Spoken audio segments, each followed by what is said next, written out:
The Affordable Care Act, also known as Obamacare, is one of the most controversial pieces of legislation of our time. This act seeks to provide individuals with high-quality, low-cost health insurance who would otherwise be unable to afford. However, there remain systemic issues within the U.S. that affect the cost of healthcare to the point where it causes undue economic burden on individuals who are already suffering. I'm talking about the cost of pharmaceutical drugs. The cost of prescription drugs in the U.S. is incredibly high. For example, between 1999 and 2001, the Consumer Price Index increased 2.1%. Conversely, the price of prescription drugs increased almost 1,500%. This cost is such that individuals who are actively seeking treatment cannot afford the required prescriptions. Additionally, insurance companies are covering fewer and fewer drugs and driving copays up to the point where consumers are paying for the majority cost of prescription. One constituency has recognized a globalized solution for the current high cost of prescription drugs in the US. Maine is a unique example. The municipality of Portland used Aetna as their private health insurance provider for city employees. The city recognized the opportunity for massive cost savings by switching from their domestic health insurance provider, Aetna, to a third-party Canadian pharmaceutical broker called CanadaRx. This program was a massive success, saving both individuals and the city a great deal of money on the cost of prescription drugs. Furthermore, the state of Maine recognized this success in 2013 by legalizing the importation of drugs by individuals. In addition to the city of Portland, the now legalized importation of prescription drugs has saved small and mid-sized businesses up to $600,000 a year in costs associated with prescription drugs.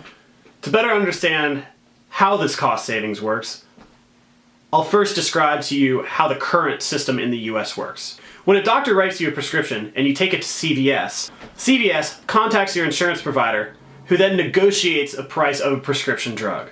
The insurance provider leverages the amount of doctors and individuals in their network to negotiate the price. In the alternative model, CanadaRx, a third-party Canadian accredited broker, purchases prescription drugs on the open market at market price, which is typically lower than the price that CVS is able to receive from their dedicated distributor.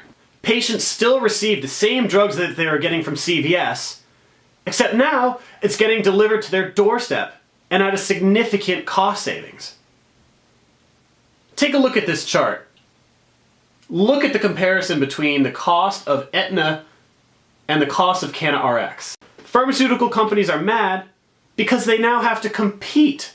In an October interview, Governor Paul LePage even said it's not safety the pharmaceutical companies are concerned about, or the FDA, it's lost turf.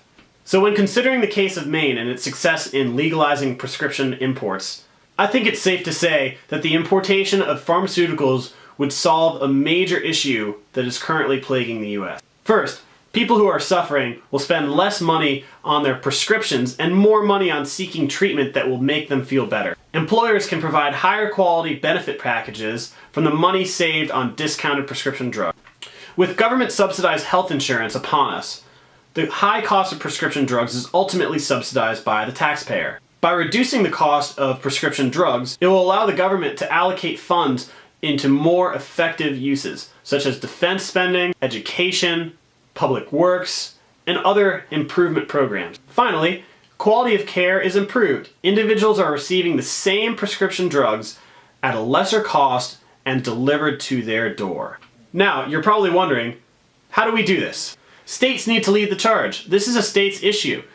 If organic support arises from state constituencies, it will become evident to the federal government that something needs to change. The federal government needs to establish a regulatory framework to allow the importation of prescription drugs, which will ultimately reduce the cost to individuals and make the US a better place.